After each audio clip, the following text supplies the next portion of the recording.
Welcome to Who is Who in America. It's a pleasure to have with us in the studio, in Alhikmat studio, Marjorie Aloni. Marjorie Aloni is an expert in community relations and development. She has a very interesting background with a lot of experience, interfaith, community, various communities, etc., from the Jewish Federation to Christian organizations, working with Muslims and a wide variety of people when it comes to community relations and development. So welcome to the show, Marjorie. Thank you. Thank you very much for having me. It's really a pleasure to have you, and I know you have all this interesting background. Would you like to share with our audience? And our audience, we got viewers worldwide. Wow. Who look at us. Great. And Great. I'm sure they will benefit a lot from your experience and what you have to see. Sure. Well, I think you know me quite well because we've worked together in interfaith dialogues, but I think that I really am blessed because what I do is a lot of fun and it's very fulfilling. And I get to meet people from all different walks of life and faiths, and that to me is what helps to broaden my horizons, to understand people better. So a lot of what I did when I worked here in Florida was I worked for the Jewish Federation in Broward for many years, and we did lots of dialogues. So we, together with your mosque and Alhikmat, we ran several Muslim-Jewish dialogues. And this has been more than 20, 25 years ago, huh? Yes, Interesting. Yes. And what I found fascinating, and what the participants in the dialogues would all tell me, is that they never realized what kind of similarities there were in the faiths, of really being able to see how the faiths were stemming from the same beginnings. And people would say, you know that commercial, I wish I had taken a V8. Ooh, I should have had a V8. They said it's like that. Ooh, I didn't realize, they have something very similar to us about the need to give charity, or about life cycle passages, very similar to what our faith says. And I think for me, the beauty of the dialogue was that people left with a much better understanding of someone else. All the stereotypes kind of went by the wayside. And I think those types of activities are very important. So working with the Jewish Federation, how many years did you work with the Jewish Federation? Overall in my career, about 20. Here in Florida, 10.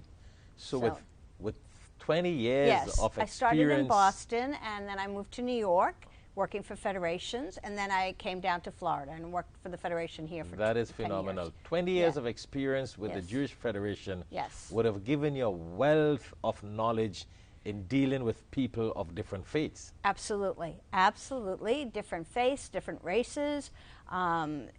We also did a lot of joint projects.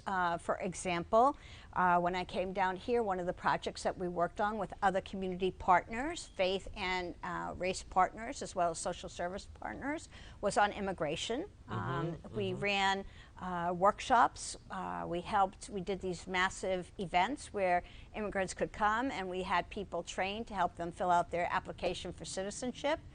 We ran classes on how to prepare for your INS exam, taught civics, taught English when someone needed more conversational English. So personally, you are able to help someone who wants to get their citizenship in the area of what they need to do and how they need to go about it and the questions they need to answer. You used to run classes on that. Yes, I ran classes with Hispanic Unity. For many years, we offered it on Saturdays in the Hollywood Main Library. And in addition to that, we also ran classes at the Jewish Community Center. So there was a period of time, they don't do it anymore, but there was a period of time when nonprofit organizations could actually offer the INS exam on their properties. They had to be certified and all of that. And we got certified and did it through the Educational Testing Service, and we were a testing site in the Jewish... What do you mean by INS normally, certification? yes, a citizen... immigrant will have to, as part of the process to become a U.S. citizen, Yes. have to go to the INS, sit and take an exam that tests them on their English and on their civic knowledge. Okay. Knowledge about the government and how we Right. And operate. all the states and the. Right. Yeah. That we have 3 branches, and yes, all of that. There was a period of time when the INS allowed nonprofits to apply to actually be a testing site for them. So then you won't have the hundreds of people in the INS yes. offices. Yes, exactly right. So we were that, and we tested in the community centers. That but do they do that still? No. Oh, no. okay. Unfortunately, there were a number of, I guess, problems with the program in terms of some of the nonprofits doing things that weren't on the up and up. So unfortunately, it spoiled it for everyone. A lot of illegal discrepancies and all these things. But what was beautiful about our program was that we were seeing the immigrant from the start. Some of them needed to be tested, needed to be taught English better than what their English language skills were. So they would come to our class, or they would come to our government civics classes. We would then help them fill out their application. Then they could stay with us and be tested. And especially for the senior immigrants, this was really important because they need a lot of time. They need a lot of time. A lot of help. Exactly right. And they also have fears.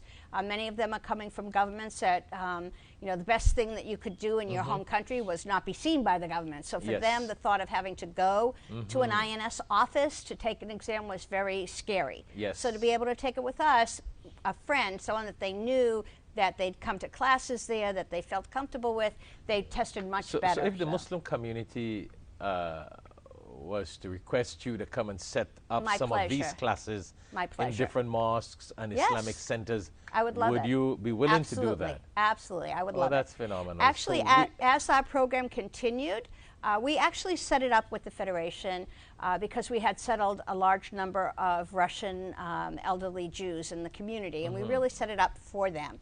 But after we sort of got through almost all of the immigrants that we had resettled, instead of closing the program was so successful, we offered it to many other groups. So towards the end of the program, I would say probably maybe only 20% of the participants were Jewish. The rest were people from the Caribbean, people from different South American countries. So yes, I would love to. Yes. Wonderful, wonderful. Yes, Now I know you are involved with the medical organization.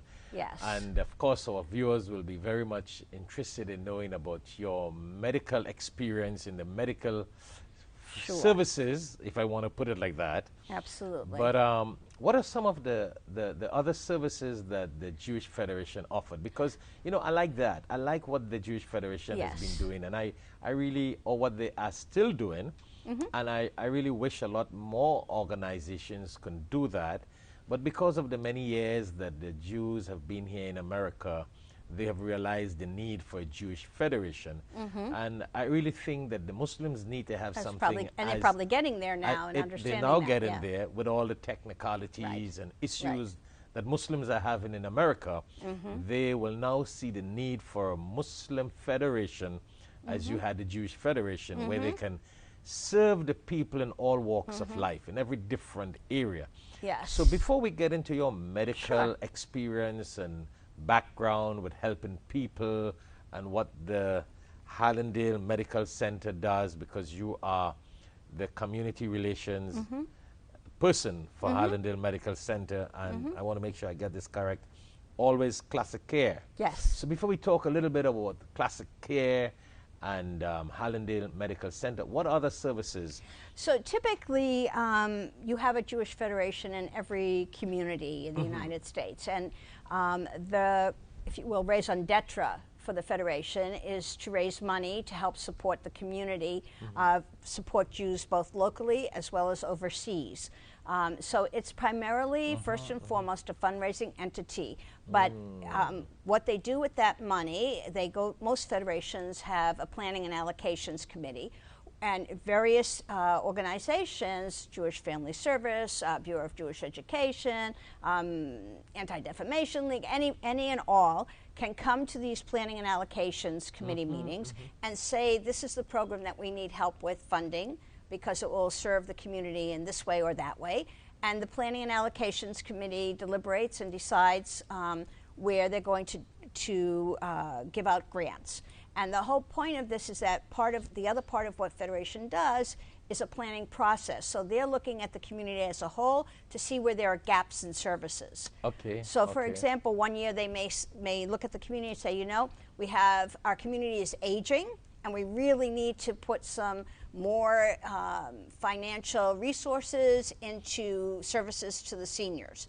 And so they'll put out an RFP, a request for a funding proposal, and let all the agencies know we're looking for innovative programs for seniors in our community this year. That's going to be our first and foremost area where we're going to put all the money that we raise. So.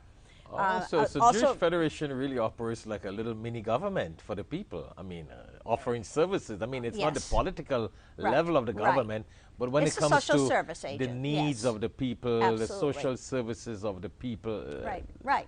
What governments should be doing? I would assume somewhat similar to Alhikmat, maybe. I mean, that they're offering social services, that they're identifying where the needs are in the community for these social services. And not only in the local community where they exist, but they also, a percentage of the funds that they raise, and each community decides what that percentage will be, will go for overseas needs. So for Jews in Eastern Europe, for programs in Israel, for programs all over the world. They will put aside a certain amount of money and give it to different agencies that are operating there. I think that is really, really unique. And that's something that, I mean, I know a lot of churches and synagogues and mosques should be doing this for their people, but sometimes they cannot really afford it really to handle all their members. And this is where the Jewish Federation, an organization like the Jewish Federation comes in, so it can help other organizations that are trying to help themselves, but they need a little support and a little help here and there. Absolutely, and it's a wonderful way for people who have been successful in business to contribute and to become leaders in the Federation and to bring their people that they know and get them involved in the Federation so that the fundraising takes on, is able to do better each year. So wonderful. So before we get into your medical experience and community services from a medical point of view, tell us a little bit of your interfaith experience, because I know we have had an interesting interfaith experience, and I must say you were the person who really motivated me to become the president of the Interfaith Council. Yes. So, I mean, credit goes to you for that, and it's interesting that we could talk after so many years on interfaith. So while I was working for the Jewish Federation here in Broward, we had some active volunteer lay leaders who were involved in the Interfaith Council, and it was struggling. And so the volunteers went to the executive director of the Federation and said, the reason the Interfaith Council, we believe, is struggling is because they don't have staff support, and we really need help. So the executive director asked me if I would take on the Interfaith Council as kind of, under my wing to give it some staff support, which I did. And it really was an eye-opener for me because I had not really been involved in interfaith per se. I've done coalition building and all of that and dialogues, but not really an interfaith coalition with different clergy members there. Just to cut you, I mean, now that you mention not very much involved in interfaith then, but you had connection from the Jewish Federation. Of course. Because now that we're talking, I am remembering more than 10 or 15 years ago, you had set up a meeting or lunch with myself and you, and one of the consul from the Israeli Council, Israel Embassy, right? Yes. Israel Consul. Yes. That was interesting. Yes. So that sort of connection was because of your Jewish Federation connection. Correct. It started with that, and then kind of interfaith became my life and took over a bigger proportion of my time as a volunteer. Do you still keep in connection with the Israel Consul? Yes, we still do. Not as much as before because I'm not working in the Jewish community per se, but yes, of course, we still do the Israel Independence Day celebrations and the big projects, and I do it now mostly through my synagogue. So. Also, do they still have the independence at your synagogue? Oh yes. Wow, so you're still intact with whatever is happening. Yes. Wonderful. Yes. And I remember that very, very clearly that this was the first time the Israeli consulate ever had a Muslim leader come to their celebration, and Yeah. you know, after I had made the approach and had invited you, I have to tell you honestly, I was a little apprehensive. I said, what if he's not received well, and then I'll feel badly and all. But as you can attest, I mean, you were like the center of attention. I was the only Muslim amongst all these and Jews. Everyone came over and wanted to greet you and welcome you, and it was lovely. You know, when I it was tell really people, lovely. when I tell people that I was the only Muslim invited by the Israel consulate for their independence, right? But people are fascinated because they're like, you mean they allow you to get in there? Yeah. No, that, I mean, I really, really not only allowed you to get in, but we're really so receptive. And it just goes to show people want to relate to others on a one-on-one basis. They don't want to get in, well, it's not that they don't want to, but the politics gets in the way of people really wanting to know each other and understand each other, I think. And that's what the beauty of the dialogues are, for me anyways, that, you know, if you can't, it's very hard to hate someone that you already know. It's very easy to hate someone or to put stereotypes on people that you've never interacted with. So once you get to know someone, it's harder. Now that you say that, I still remember when we were having lunch, you know, I mean, being a tall person, my legs are a little longer than normal. So under the table, my leg hit the consul from the Israel embassy. So I said to him, I said, oh, sorry about that. He said, no, I got accustomed to it. Because I had already hit him about 2 or 3 times. But, you know, he was so friendly. Funny. Yeah, he was so friendly. And the way we were sitting at the table, somehow my leg touched him on the once, twice. The third time, I'm like, sorry about that. He said, don't worry about it. I got accustomed to it.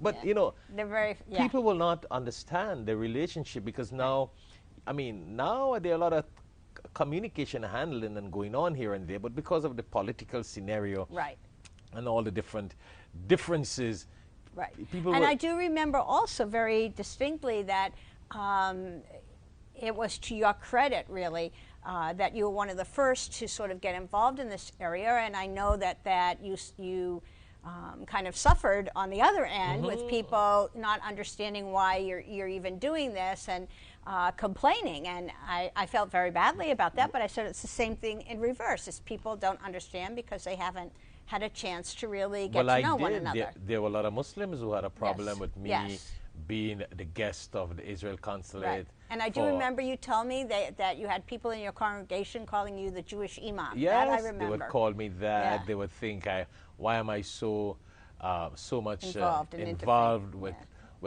not just the interfaith, but with the Israel, because of the invitation and interfaith and all these things. Some people told me when I became the president, which was almost about 20 years now, I think. Is it already? Yes, probably. Probably. People ask me, say, are you sure they're not setting you up to kill you? Oh, my goodness. You know, that's the kind of ignorance you had. Yes, absolutely. When I became the president of this organization with Jews and Christians, I had Muslims ask me, are you sure they're not setting you up to kill you? And many years after, I went to them and said, you know, Alhamdulillah, I mean, in all praise and thanks are due to God, I'm still alive. And they would just smile. And now, almost every mosque and every center wants to do interfaith. Which is wonderful. The days when I started it here, nobody in South Florida, people used to call me Reverend Shafayat Mohammed and Rabbi Shafayat, you know, in a form of mockery. And I mean, I do give credit to you for motivating me to get involved. I would say also, even a group like the Interfaith Council, which raison d'etre is to bring different faith groups together.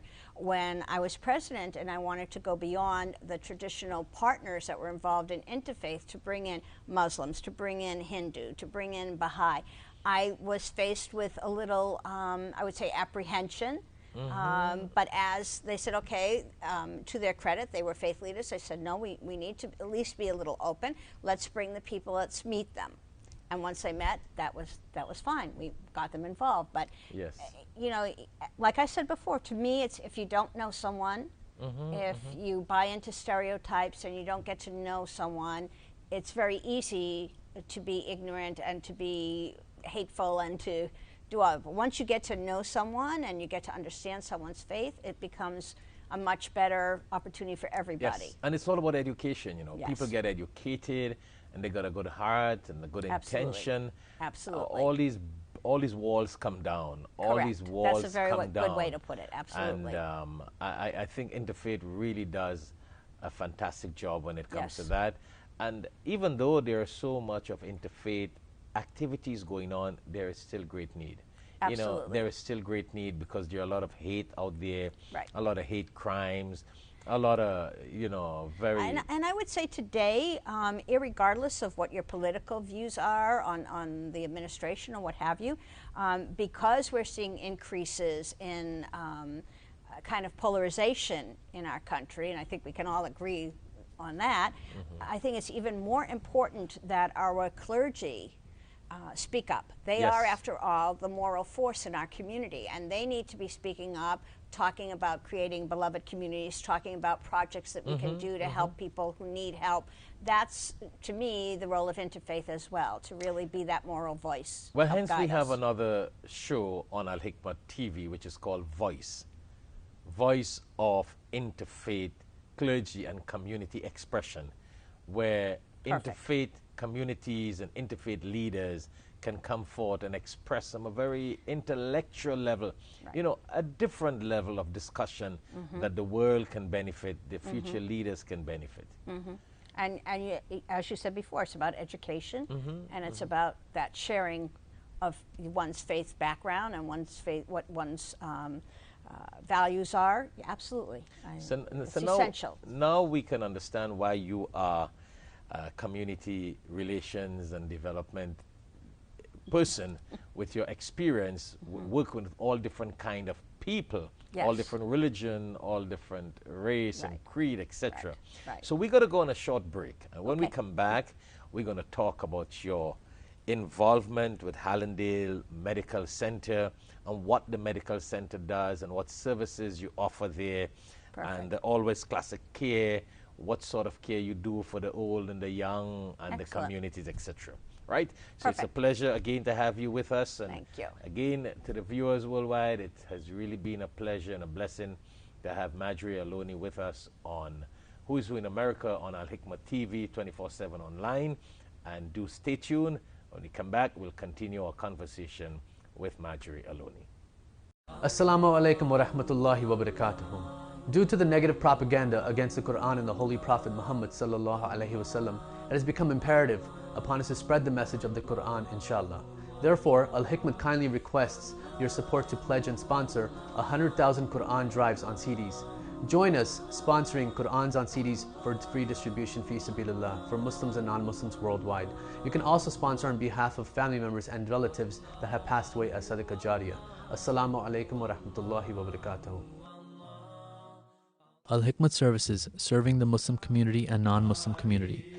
Dawah and interfaith activities, distribution of Quran and Islamic publications, sponsoring students to study Islam, Al-Hikmat Da'i, Dawah and Interfaith Institute. Also, Friday sermons by Shaikh Shafayat are live on alhikmattv.com from 1:30 to 2:30 p.m.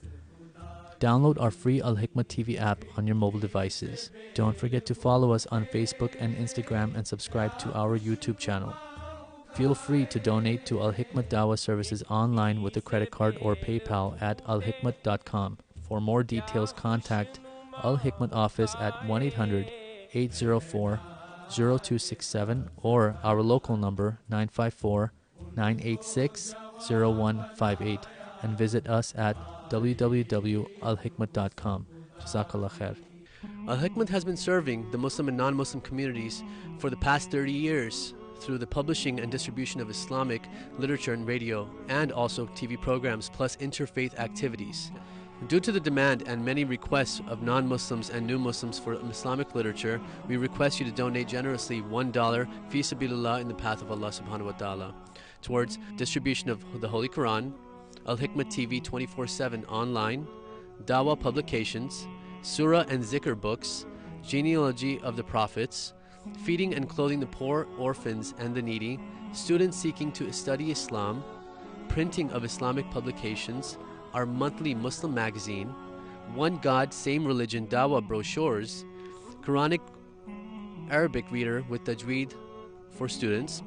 And also to support our Dawah activities, you can also contact Al-Hikmat offices at 954-986-0158 at 954-986-0158, or you can also visit our website at www.alhikmat.com. That is www.alhikmat.com. You can also make checks payable to Alhikmat Services Incorporated, or you can donate with a credit card on PayPal at www.alhikmat.com. Welcome back to Who is Who in America on Alhikmat TV 24/7 online.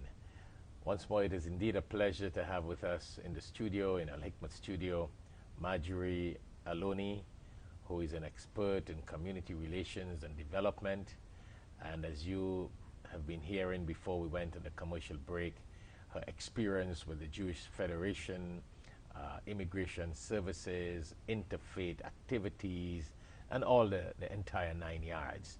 So now we want to talk to Marjorie Aloni on her experience, her working experience as a human relations and development expert, and the company that you work with, Hallandale Medical Center, what this center does, and what Always Classic Care does, etc. So I'm basically doing business development and community relations for two organizations that kind of mesh very nicely together, so I'm very lucky that way. The Hallandale Medical Center has primary care physicians and behavioral health specialists. They have been doing immigration physicals for over 25 years. If someone, what's beautiful about the Hallandale Medical Center is that it's very family oriented. Everyone at the center really knows and cares about the patients. They're also embarking on a lot of programs to benefit the community. So free of charge and without having to be a patient of the Hallandale Medical Center, you can avail yourself of a caregiver support group. We started that because we recognized when family members would be bringing in their loved one to be treated at the Hallandale Medical Center, that they were experiencing stress having to transport the person, maybe they had difficulty walking, and just dealing with caring for that person 24/7. So while the patient is in being treated by the physician, they can avail themselves of a support network where we can talk about caregiver burnout, caregiver support, what resources there are to help the caregiver, and all of that. So that's one thing that, and it's also open, as I said, to the community. So anyone can come in on a Monday afternoon from 2 to 3 and avail themselves of the caregiver support group. So free to the public. So Always Classic Care is a separate entity? That's a separate entity, yes. Oh, okay. So also Hallandale Medical Center is now offering health education lectures. They're offering a senior drop-in center. Again, you don't have to be a patient. Where are you located? 200 East Hallandale Beach Boulevard in Hallandale Beach. Okay. And the senior That's center... somewhere close to the Gulf Stream, somewhere there? Yes, it is. It's Gulf very Stream close. Race Complex. Yes. Racetrack. Yes. Racetrack, It's very close to US 1. Very close to US 1. So those are free services that we're doing. But do you only serve people of South Florida? Primarily for the Hallandale Medical Center, it's people in Broward County that come to us, primarily. With Always Classic Care, they have offices in Miami-Dade and in Broward, and they cover from Monroe to Palm Beach. And basically, Always Classic Care provides companions. No, why I asked that question, because, you know, our show is viewed by people all over the United States of America. Well, anyone can come so to us. We'd love to have them. If someone calls from New York and they're visiting down here. Oh, absolutely. And they want to come and benefit from your services. Absolutely. Okay. Absolutely. So it's not restricted by a boundary. No. No. You basically serve the 3 counties, but Correct. It's not... Hallandale Medical Center is not bound by anybody. Anyone could come for our services. Mostly our patients are coming from the general area just because it's easier to you know, get there. But no, anyone can come. I understand. Anyone. Yes. As far as Always Classic Care, they are licensed from Monroe to Palm Beach. So we provide companions, we provide nursing aides, and we provide nurses. And so they're for whom? For people that... Senior citizens? Yeah, mostly for seniors, people that without our help, would have to find other alternatives to staying in their home.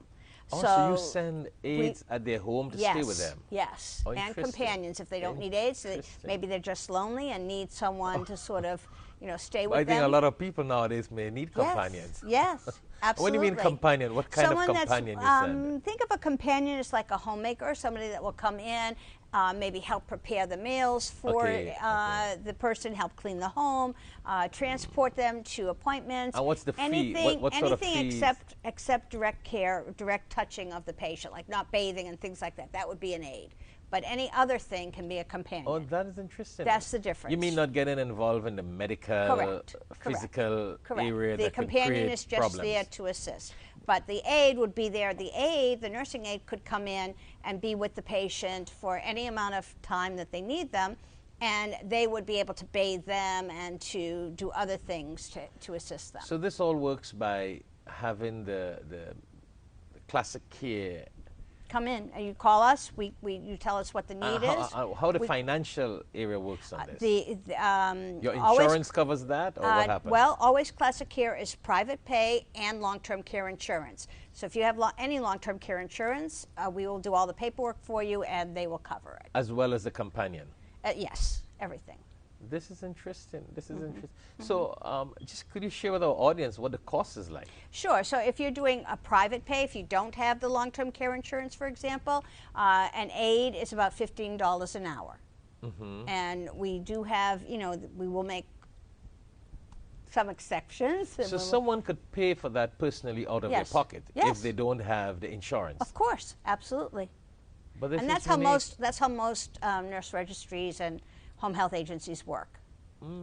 This is really unique. When you have someone, let's say a senior is in a hospital, and they're getting ready for discharge, and you have Medicare, and the doctor writes a script, you can get an aide through Medicare. However, the difference is that aide will only come 3 times a week for, let's say, 45 minutes to help bathe the patient, and then they leave. When you contract out with someone like Always Classic Care, and you tell us, I have to work, my mom really needs someone to be at home with her to take care of her because she doesn't want to go into a nursing home or an assisted living facility. She loves her home. She's lived in her home all her life. Her friends are there. She wants to stay in her house. We'll say, fine, we can send you an aide for 8 hours. We can send you an aide for 12 hours. We can send you an aide for 24 hours. Whatever you need, we will have the aide to provide for you. So if someone has a baby now and the mom got to go to work, or there's, not all the time, I'm just asking. Yeah. There may be an exceptional day, something, or There a are couple usually- times. there Do are they have u- aides that yes. will go and stay with a There baby? there are companies that will do it for the baby, yes. But your company will contract them primarily out? does it for seniors. Oh, I just wanted to find that but out. But there are some companies that Because are doing it for you know, in the infants. Jewish communities and the Christian communities, this is a norm. But in the Muslim communities, it has not become very popular as yet. So what happens to your Muslim seniors who can't stay alone anymore? No, not that it's not happening. In very few cases, it's happening. But what I have seen and what I have heard is there are a lot of people who, they wait until they get very old, very sick. And then they'll be taken by hospice or whatever after the hospital case. And I must share this with you. Wow. From an Islamic point of view, from a Quranic and Islamic teachings point of view, parents and children have a different relationship, where the children are supposed to really care for their parents. Absolutely, so the same with the Jewish faith. given, the children are supposed to take care of their parents or find some way in which they care for them as much as possible. Now, I know in the Jewish and Christian faiths and communities, that's basically the same law, but the practice of reality has become different. And in Muslim countries, there are always people who would sit and stay home. Someone may not work, someone will stay home with the mom and the grandmom and the grandparents, or the parents will move in with such a sister or a daughter or child that is available. But be that as it may, let's face reality. The lifestyle in America Very For different now. Muslims and the new generation growing up, you know, the couple generations, they're all becoming engineers and doctors and businessmen, businesswomen. So everybody are busy. So Right. I see this field and this service becoming very popular now. There's a great need. And I don't think a lot of people know. They're very scared. They think it's very expensive and you got to be very rich before you could do it for your parents. But it's such a wonderful service that you can and help. compared to the costs of what nursing homes cost nowadays, yeah. I mean, and I would say yes. I think especially in the Jewish faith, you know, you honor your mother and your father, you take care of them, and that. I can remember my parents, may they rest in peace, taking care of their parents in our home. I know our generation. I also took care of my mother, may she rest in peace, at home.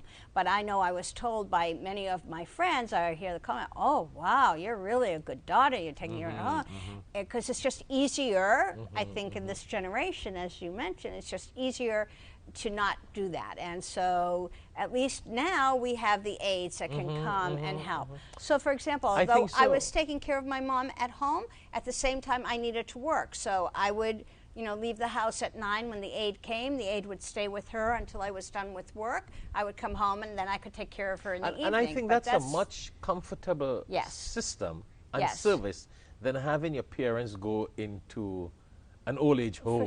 For sure. Because they're still in the care and the love of their children. Absolutely. But in that way, the children can go to work. Right. And the parents can be cared for at home and still feel at home. It's like anybody else. That's more practical. I like that. Absolutely. I remember my mom telling me many times, I want to be in my own home. Yes. And absolutely, you want that for them. But I think you need to take this message to some of the Islamic centers and mosques. We're going to do that. Okay. I would love to set up some programs where you can come and offer this service to people. Absolutely. Because a lot of people don't know that this is so easily available. You know, the first thing comes up is insurance and finance. Right. But if they can pay personally, it may not be on an everyday basis, an all-year basis. Someone may say, I'm going away for a week, or got to work and this we do day. a lot of that. We And, do a lot of you that. know, on a short-term basis.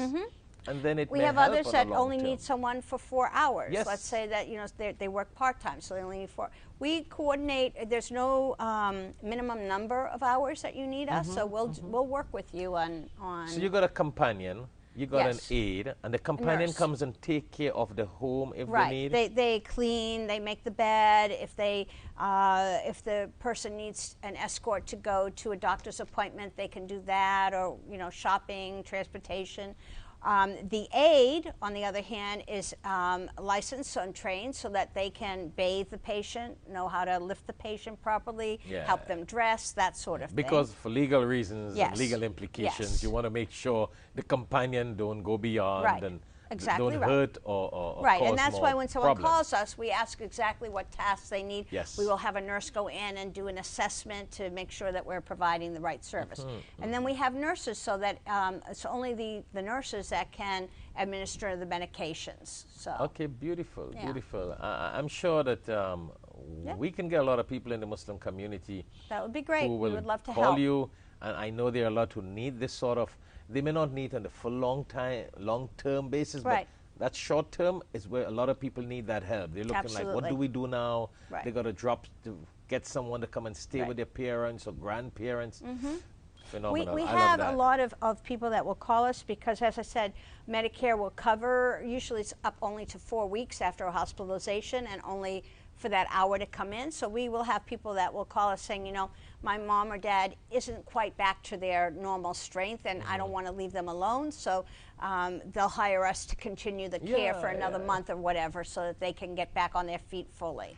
Because to be honest with you, I mean, I'm not saying this to get away from children not taking care of their parents, but there are times some children may not have a clue in how the ability to be a good companion and a good aide, and that's why you need the experts who can have the proper experience and ability to take care accordingly. Absolutely. And I think that's necessary. And we also go one step beyond in that we can connect them to other services that they might need. As we see, let's say, for example, I don't know, they need Meals on Wheels, or they need other things.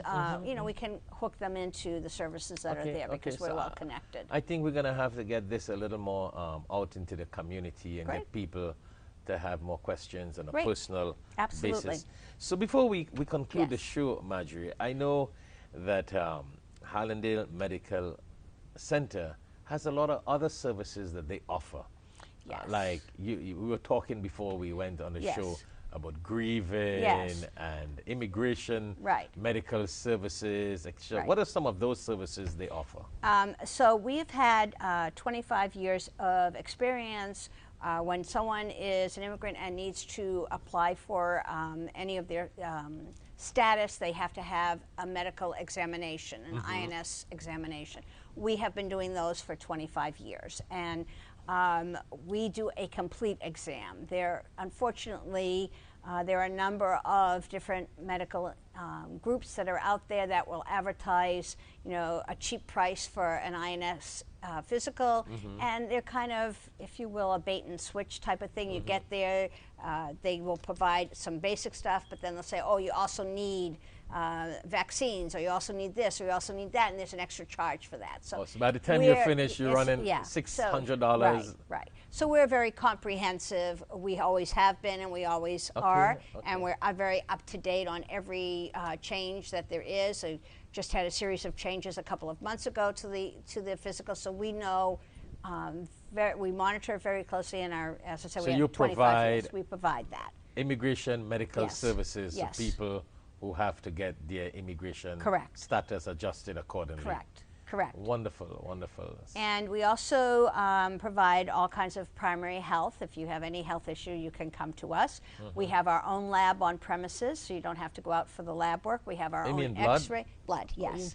Yes, we have our X-ray right on premises, and we have ultrasound right on premises. So we try to, excuse me, because we're dealing with so many seniors especially, we know it's hard to have to come in and then go someplace else for some other service and someplace else for X-ray or blood work, so everything is there. So tell me something about your senior club with Hallandale Medical Services, right? One of the things that the Hallandale Medical Center wants to do is, you know, we've been in business a long time, and since 1979, and we really believe in giving back to the community. So we're offering a number of free services to the community at large. You don't have to be a patient of the Hallandale Medical Center to take advantage of these. So one, we have, as I mentioned before, the caregiver support group that meets on Mondays from 2 to 4.